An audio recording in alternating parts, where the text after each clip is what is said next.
Hi guys, so today we're going to be doing some really fun calculus problems. This first one, suppose f of x is a function such that f prime of 2 equals -4. Which of the following must be true? The average rate of change of f of x over the interval 0, 2 is -4.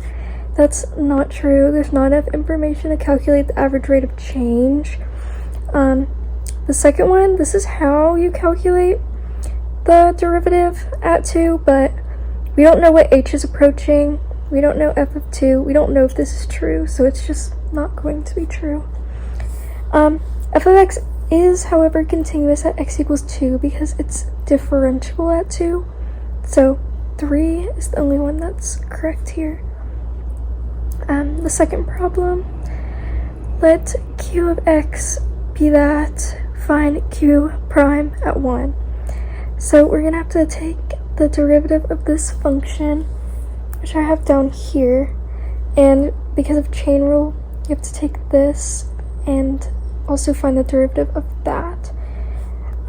So then when we evaluate this at 1, we get, start with this. G of 1 is -1.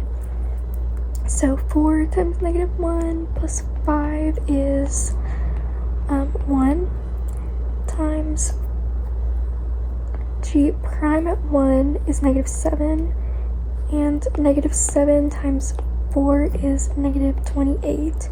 F prime at 1 is 5. 5 times -28 is -140. Next one, suppose the second derivative of a function is that. Find the complete set of intervals where f is concave upward. F is concave up when this second derivative function is positive. So we have to find the inflection points first by taking that equation and setting it equal to 0. So right here we will have x equals ±1 and x equals 2. So then when we plug those fun numbers into this number line, I already calculated these out, but if I plug in a value less than -1 into this, I get a positive number. Anything between -1 and 1 is a negative number. Anything between 1 and 2 is positive. Then anything beyond 2 is also positive. So that means that f is concave up on -infinity to -1. I'm sorry, that was a really bad infinity sign. 1 to 2 and 2 to infinity. Last one, find a formula for f of x given that this. We're gonna have to unravel this second derivative x. So have that here, and we're gonna take the antiderivative of it, which is negative cosine x plus c. But then we have to solve for c, but luckily they give us this little bit right here.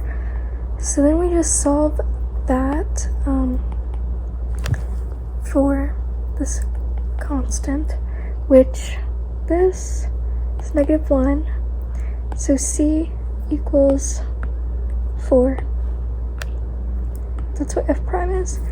But then to find the original f, we're going to have to take the antiderivative again, which is -sine x plus 1/2 x squared plus 4x plus the c that we don't know. But again, they use this little piece of information here. So when we plug in 0 for x, that's 0, and that's 0 too. So the c equals 2. So this is our original function.